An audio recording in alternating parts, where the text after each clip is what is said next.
pray. Father, we come this morning before you in the mighty name of our Lord and Savior, Jesus Christ. And Lord, yes, when there was doubt in my mind about today's message, you just confirmed today that it is the right message, Father, Lord. And I just thank you, Lord, for the way that you put things together, the way that you operate before us even can think what we are doing. You're already planning things ahead. And we thank you, Lord, that you are with us, that your presence is here, Lord Jesus. I thank you, Father, Lord, for everything that you have done, the way that you have stepped into people's lives and changed them and molded them and just drew them closer to you, Father, Lord. I'm just thankful for that, Lord. And I just pray, Father, Lord, that the words of my mouth and the meditation of my heart, Lord, shall be acceptable unto you, Lord Jesus. And that we will sit here together today as a family, just to exalt the King of Kings and the Lord of Lords.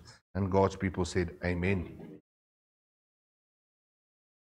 So the title of my message today, it's a lekker message so you all can relax. I'm not shouting at anyone. It's going to be a good message. Okay, but it's also going to be an encouraging message because that's what the word's supposed to be. If you look at 2 Timothy 3:16 and 17, it tells you exactly why Scripture is there. And if you don't know it, go stand at the back, read on the banner, then you'll know exactly what that Scripture is and make it your own. Because God's Word always needs to encourage us, always needs to correct us, always needs to build us up to do that what God has called us to do. So today's title of the message is Heroes. And we all have them. We all have them. It's people that we look up to, people that we admire their lives. We look at the way that they conduct themselves and each and every one of us had heroes. I mean, my brother is sitting here today and he's one of my heroes because as a little boy, I always wanted to be like him. I always wanted to play rugby like him. I always wanted to he was a little bit better at playing rugby than me. I actually knew the rules. So that helped a lot. But you know what? We all aspire to be like somebody someday. And I mean, as a little boy, unfortunately for him, he wasn't my only hero. I had other heroes. I had Superman. I mean, he was the man. And John McEnroe and Kevin Curran and Divan Serfontein. I don't know whether you can remember him. And Arnold Schwarzenegger. He will be back. And Sylvester Stallone. Whether he was Rambo, whether he was Rocky. He was just like, he just inspired you. And of late, who do we all think of heroes? I mean, as South Africans, our heroes is Driekus du Plessis and the Springboks. And now the Proteas have won something. And we just keep on seeing all these things and like, wow, check out these guys, how they're performing, how great it is. And you know what? It gives us some hope, because if you look at life is sometimes so dull, stuff is like happening. You think, there's nothing to look forward to, but there's so much to look forward to. Now, some of those heroes I've actually met. I've met a few Springboks, I've met a few celebrities, I met a boxer. Thank God he wasn't boxing then. So it was great to meet these guys, but also to hear their story that they're just like us. They have a talent that they used, and we as people started to putting them onto pedestals.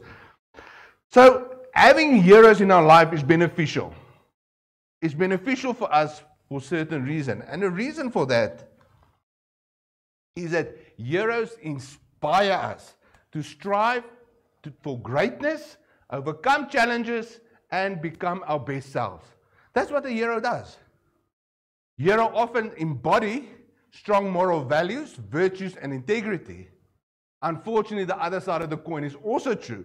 They sometimes do not embody those things. In times of personal setback or struggle, heroes often becomes a beacon of hope.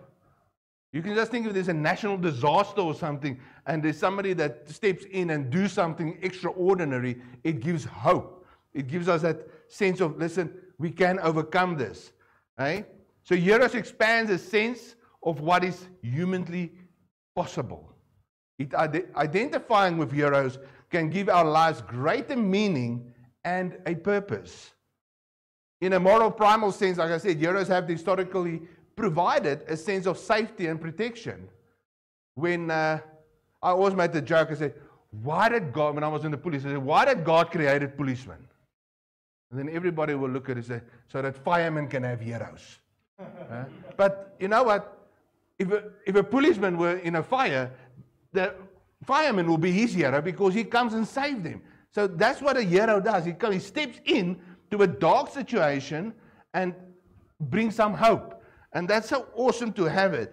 Heroes can foster a sense of social connection and reduce loneliness. Research has indicated that having heroes can enhance psychological well-being, leading to increased life satisfaction, reduce negative emotion, and a greater sense of personal power. In essence, heroes have provided a framework for personal growth, guiding, motivating, and reminding us of the best of humanity. So we're going to look today at a few heroes from the Bible. And no, we can't look at all of them because then we're going to be until next week and the oranges won't sustain us for that long. Okay, the first hero I want us to have a look at is Ezra. Now, Ezra was a hero in the Word. And we read in Ezra 7 verse 10, and I'm reading from the NIV. For Ezra had devoted himself to the study and observance of the law of the Lord, and to teaching its decrees and laws in Israel. So Ezra prepared his heart to see God. You cannot just wake up and say, you know what? You need to seek God's presence. How do you do it? You actually need to open the Word. You need to go into the Word. And we can read from the scripture that there was three priorities for Israel when it came to God and the calling on him. And they are: study God's Word, observe the law of God, and he taught the decrees of the Lord to the people of Israel. Now, last week, those who were here, God spoke clearly to me about this. To put it in plain language, God gave me a hiding last week. Okay. Hence, I made some changes in my life this week. I had to make adjustments because if God has spoken and told me something and showed me something, I need to react on that. Likewise, you need to react when God tells you to do something. You need to react on it. Because why? Because otherwise you're going to be disobedient. So I had to make adjustments in my life. I had to seek Him more. Study His Word more. Observe the law more. And to teach what I learned from Him to the people He put me over. I need to come and teach that, what God has put in my heart to teach you, to come and teach it to you. And sometimes I need to have the discernment, what is for me, where He's only rectifying me as a person, an individual, maybe as a husband, maybe as a father, maybe as a brother, or what is this for the body of Christ?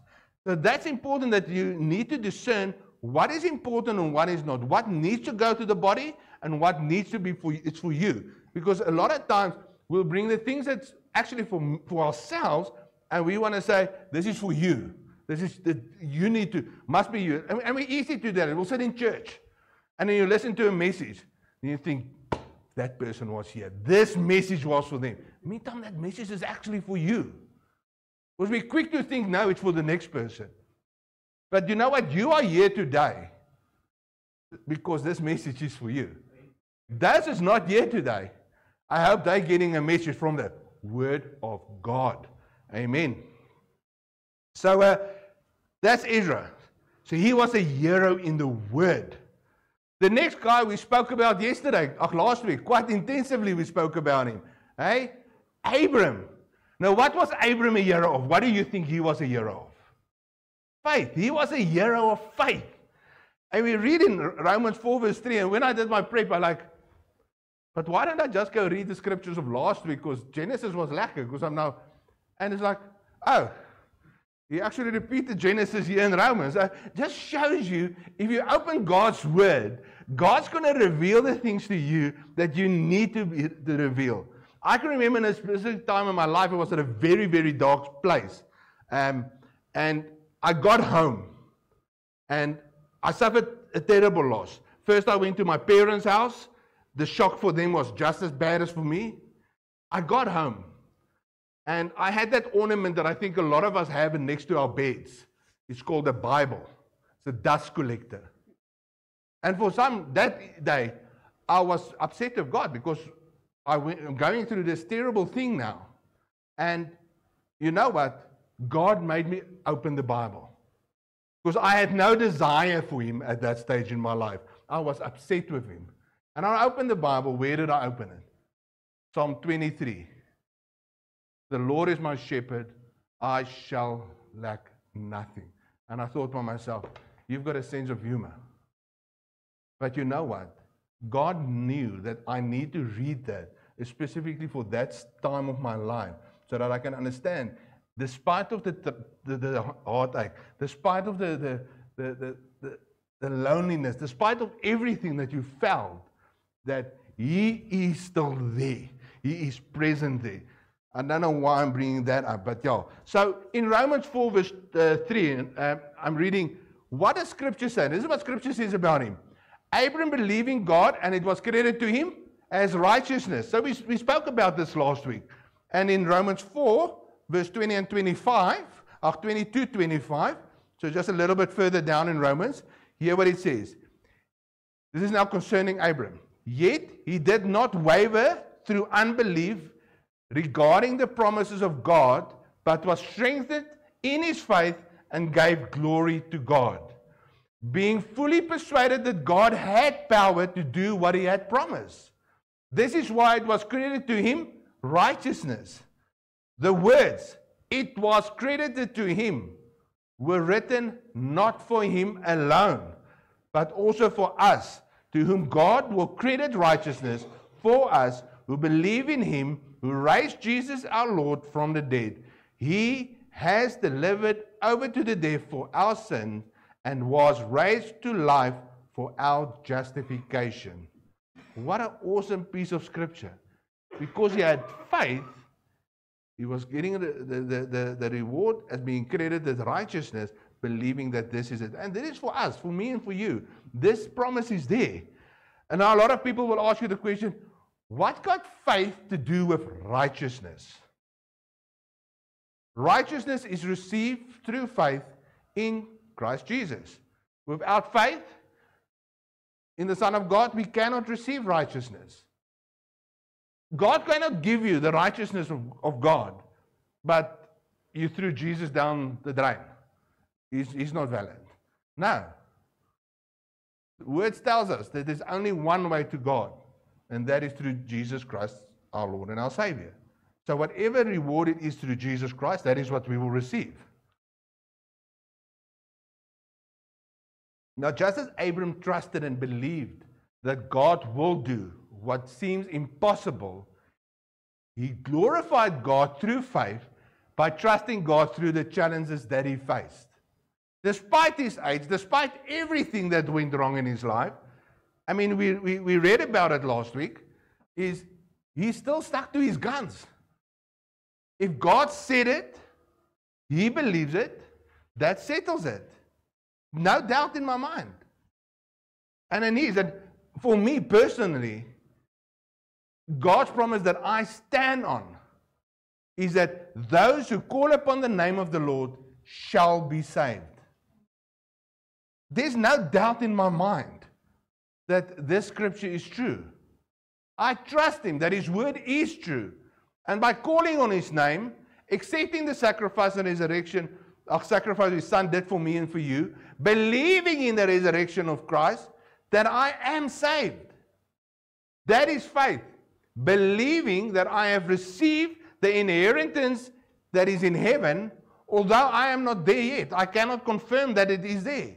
The reward of that faith is when the saints go marching into heaven, I will be joining that parade. And I'm celebrating that now because I know that my name is written in the Lamb's book of life. That is faith. And remember what the word says. Each one of us has been given the measure of faith. This is not like men is stronger than women. Yeah, the playing fields are equal. You've given the measure of faith. The question is, are you using that faith? Are you applying that faith? Are you living by faith? Doreen will many times tell me, where's your faith? Because why? Guess what? The flesh is too strong. The spirit is too weak. So I'm too much in the flesh at a certain stage in my life, and then I need my wife to get me a checkup so that I can sort myself out and repent to God and say, sorry, I was too much me and less you. And that's what we need to. We need to die to ourselves so that we can rise in Christ. So that is our second hero, Abram. Our third hero is Elijah, a hero of prayer. James chapter 5, verse 16 to 18. Confess your trespasses to one another and pray for one another that you may be healed. The effective, fervent prayer of a righteous man or woman avails much. Elijah was a man with a nature like ours, just like me and you. And he prayed earnestly that it would not rain. And it did not rain on the land for 3 years and 6 months. And he prayed again. And the heaven gave rain. And the earth produced its fruit. God wants us to pray. For us to grow and mature in faith, we need to pray. Elijah continued to pray. First for no rain, and then for rain. You might think, what is it? He must decide what he wants. But there was a reason why he prayed like that. Now, he could have easily given up like me and you. We pray for something and then God doesn't do it. I mean, God, please heal Grandma. Grandma's 109 years old. She had everything. It's time that she goes to the Lord. She have a good life. But then we get upset because God didn't heal Grandma that's 109 years old. We need to just check there. So we can give up easily. And he could have given up easily when it didn't happen. But he pressed in and continued to pray. He kept on praying until the breakthrough came. He was not influenced by the things happening around him. He wasn't influenced about culture and this and that. He understood the importance and the power of prayer. He knew that the fervent prayer of a righteous man will accomplish much. And guess what? He did. We need to set time aside to pray. That is time that we set aside to seek God, to get His counseling, to enter into His courts and presenting ourselves to Him. He knows what you want to say. Trust me. God knows exactly what you want to say. But tell anyone, any person, beside not seeing a loved one for a long time that went on an overseas trip or whatever, Doreen's cousin is coming now over from UK. We spoke over the phone, but you know what? Although it's nice seeing that person again because you haven't seen them, to hear their voice also has such a great impact in our lives. So God wants to hear your voice. He wants you to audibly speak to Him. And if you are shy, you don't want to speak in front of people, it's fine. I'm sure you've got a bedroom. I see sometimes you go to the bathroom. There must be some time in your day that you've got your time, in your car alone. I mean, my late sister-in-law, when she phoned me a lot of times, saying, no, let's pray, and then she's stressed that I'm going to close my eyes while I'm driving. So that deletes the whole thing that you need to have your eyes closed to pray. Okay, prayer is you talking to your Heavenly Father. We need to pray. We need to come before Him and speak to Him so that He can hear what we want to say. Let me tell you something. This church will not grow if we do not become a praying church. Our vision and mission statement is up everywhere that we are a praying church. But if we do not actually pray, the reward that God has for us is hidden in Him. And we need to approach Him to unlock the blessing that's there for us. This goes for spiritual growth and growth in numbers. Doesn't help us growing in numbers, but we are spiritually dead. We need to grow first spiritually so we can become mature and stop eating liquidized food, but eating solids. That take the Word of God, dissect the Word of God, take it in, meditate on it, and that Word becomes part of you. Remember what I said many times, you need the Word of God to be in you. Why do you need the Word of God to be in you? Because when you come to a place and you don't have the Bible, because we unfortunately don't have the same relationship with our Bible than we have with our cell phones.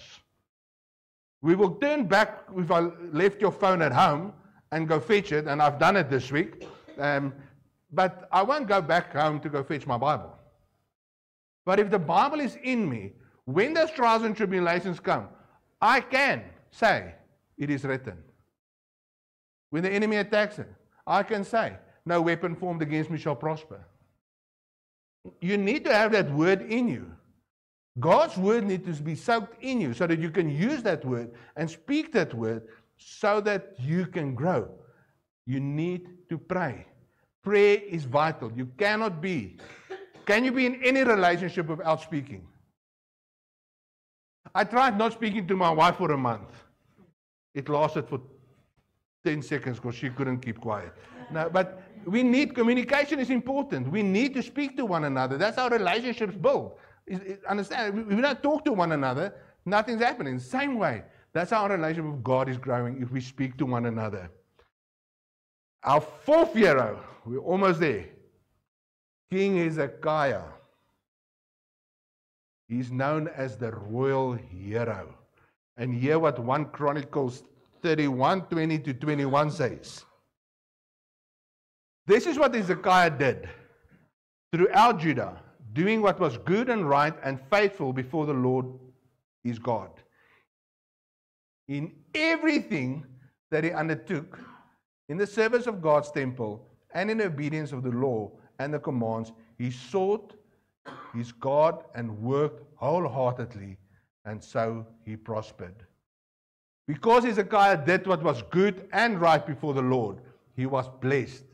He did not adapt to the ideology and the trends of the time. He kept being obedient to the law that was set before him. In 2 Kings 18, verse 3-5, we read, and he, that's now King Hezekiah, did what was right in the sight of the Lord according to all that his father had done. The Bible mentioned here that David was his father, but David wasn't his father. David was his grandfather. It's down the line.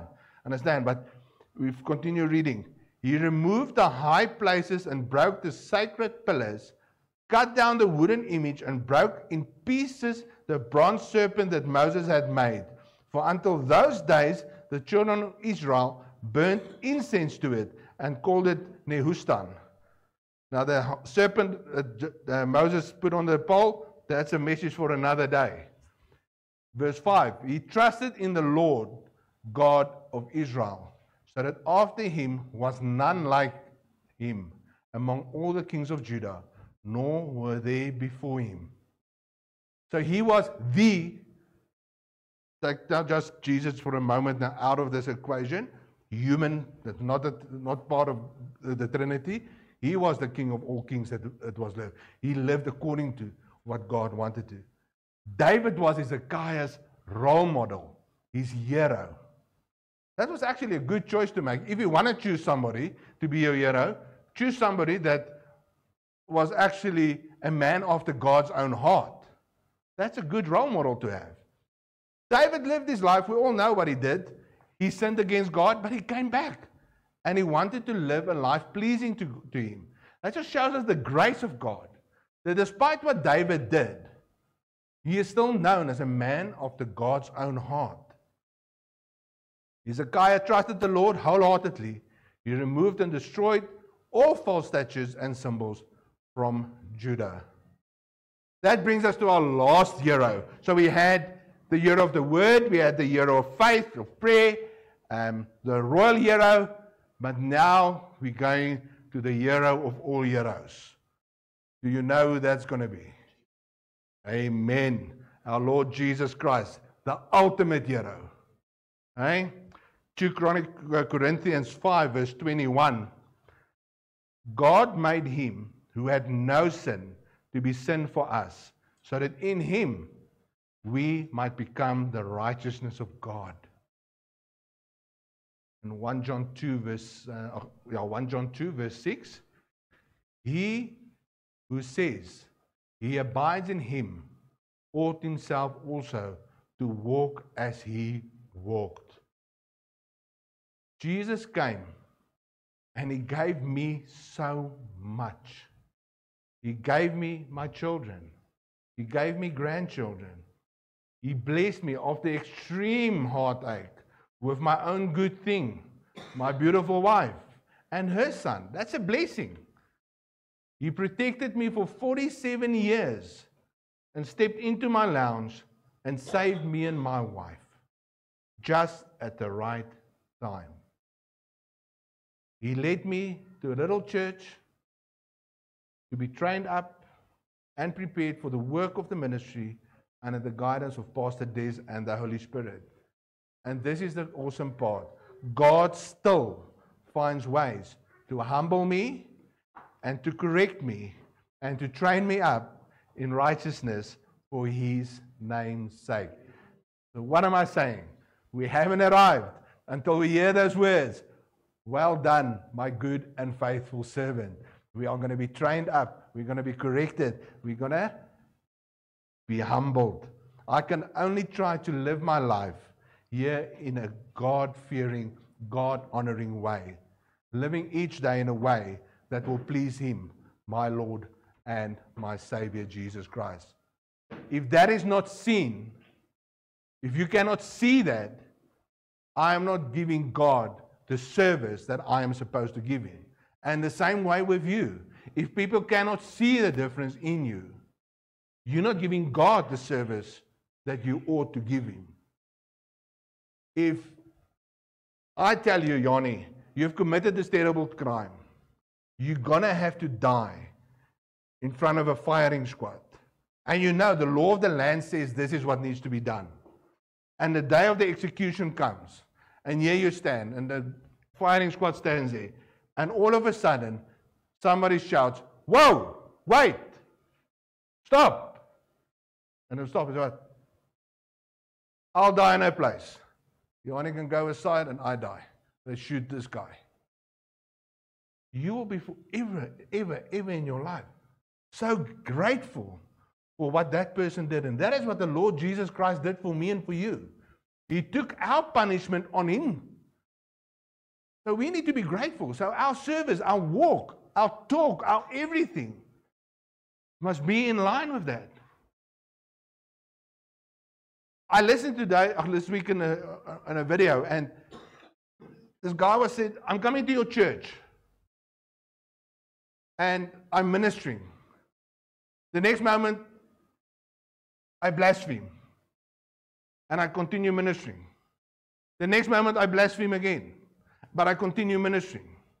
And then I blaspheme again and I continue ministering. The next moment, I call a couple up. Come to the front.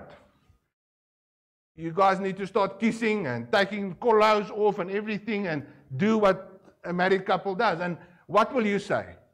No, you can't do that. It's not allowed. You can't speak that. You can't look at that stuff.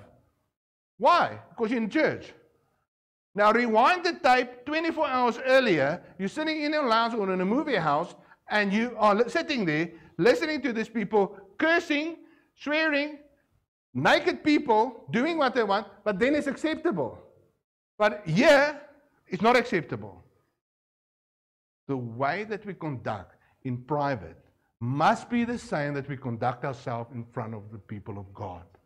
That's so vital. We can't live a life of double standards. God says in His Word, either you're hot or you're cold. But if you're lukewarm, I'm going to spit you out. Being lukewarm is accepting the trends of this world and accepting God's doctrine. Sin and God cannot come together. He paid the price so that we can get rid of that. Amen. Luke 9:23 and 24. Then he said to them, all who ever wants to be my disciple must deny themselves and take up their cross daily and follow me. Whoever wants to save their lives will lose it, but whoever lose their life for me will save it. We do not follow Jesus Christ because it's an easy way of living. We do not follow Jesus Christ because we want something from him. We follow Jesus because while we were still sinners, dead in our sin, he took upon himself our sin and died for us and paid the price, and give us life and life in abundance. Being a disciple of Jesus, we are committed to him and live a surrendered life, wholeheartedly devoted to him, obeying his commands and being loyal to him by persevering in our walk with him. Being a disciple of Jesus is being changed by him, making transformation and growth a priority, not an option. Continuing learning and studying his word, cultivating an intimate relationship with him through prayer, living a fruit-bearing, spirit-ful life, and denying oneself in humility and living in a state of forgiveness and repentance. Being a disciple of Jesus, we must be outward focused by our love for God and other people, caring and sharing the gospel, making disciples everywhere where we go, in every situation, taking the word of God forth, not neglecting the gathering of the saints, as fellowship with the community of believers is valuable to us while we are here, by being good stewards of our money, our resources, our time, our gifts, our talents, knowing, we heard it earlier, that everything we have actually do belong to him. We can just give it. We don't need a Superman. Damn. We don't need a DDP or PSDT or a Liam Neeson or Rambo or the Navy SEALs. No. All we need is the one that truly saves and live our lives according to his will for our lives. All we need is Jesus. Let's take this word today and say, you know what?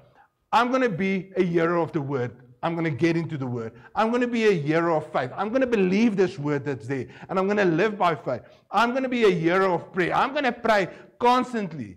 Constantly pray about everything. Okay. I'm going to be a royal hero. And you might think, but I'm not a king. Go back to the scripture. Aren't you part of a royal priesthood? Oh. Who's your dad? God. Who's he? King of kings. That makes you a prince. You're part of royalty. Amen. Hey? And then we take that. What the ultimate hero, Jesus Christ, did, that power that he gave you authority to step into that. Doesn't matter what your bank balance is like. Doesn't matter what your health looks like. Doesn't matter how terrible your relationships is. Hear what I'm saying today to you. With God on your side, you can overcome anything. Anything. There's nothing that we cannot do. Because why? Because his word says that. And if his word says it, what do? We believe it, and that settles it. Finish and clear. It's not a debate. Nowhere in the Bible stands there to be continued. We're waiting for Marius' interpretation. No, we're going to the word.